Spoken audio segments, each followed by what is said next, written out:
Hi guys, akkam jirtu nagaa keessanii har'ammoo vloogii haaraadhaan viidiyoo haaraadhaan dhufee jira. Daanishoon viidiyoo haaraadhaan karaa YouTube isiniif dhufee jira jechuudha. Kanaaf like, share, subscribe akka gootan asumaan isin beeksisuun barbaada. Faarfannaa haaraa bara kana bahan irratti kanan isiniif hojjechuuf dhufe jechuudha. Kanaaf faarfannoota haaraa bara kana keessa bahan albama irraa kaasee hanga faarfannaa singilii yookiin faarfannaa qeenxeetti jechuudha. Bara kana keessa kan ba'e keessa faarfannaa faarfataa Daawit Girmaa isiniif qabadheen dhufee jira. Na barsiisi kan jedhu jechuudha. Like, share, subscribe gochuun hiriyoota keessan biraan akka geessan akkasumas miseensa akka taatan subscribe gochuudhaan nu jajjabeessa. Haaraa gadi bu'ee jira viidiyoon keenya baay'ee gadi bu'ee jira waan ta'eef asumaan nuuf akka ilaaltan isin jechuun barbaada. Hiriyoota keessaniif share godha.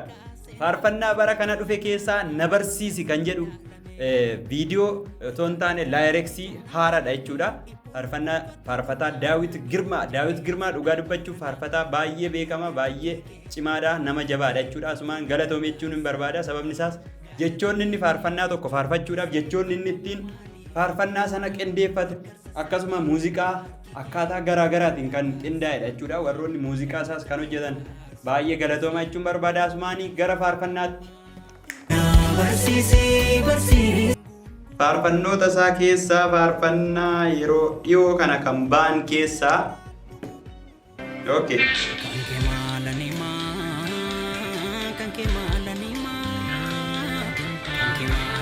kun irraanfadhu kan jedhu jechuudha. Mata dureen isaa kana tokko faarfannoota 14 albeema tokko jechuun faarfannaa 14 kan qabatee jirudha jechuudha. Kan inni isiniif hojjetee dhufe jechuudha.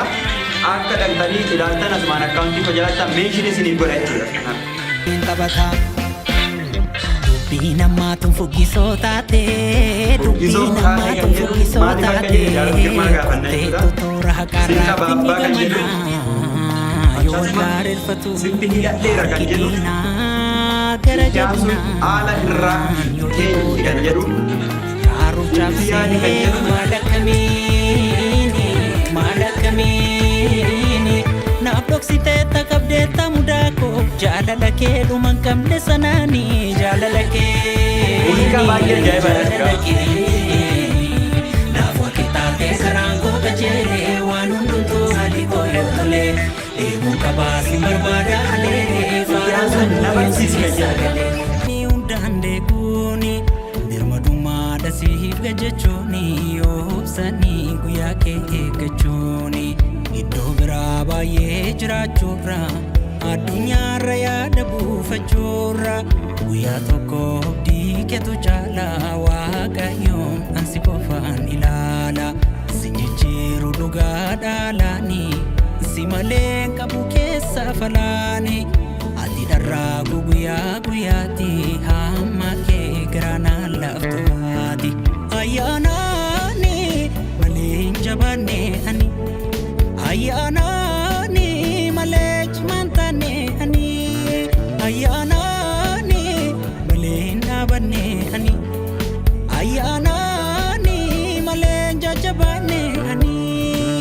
Na barsiisa koo yaa barsiisa. Atuu beektaa wallaala koo malan sitti agarsiisa. Barsiisa koo yaa barsiisa. Atuu beektaa wallaala koo malan sitti agarsiisa. Naa barsiisi. Kana faarfannaa faarfataa Daawit Girmaa asumaan like, share, subscribe akka gootan meeshaan isinii kan godha akkaawuntii koo jalatti dhaqxanii to'ee YouTube isaa irraa faarfannaa isaa guutummaa isaa argachuu dandeessu jechuudha. Galatooma faarfannaa biraan hanga walitti deebinutti. Bye bye.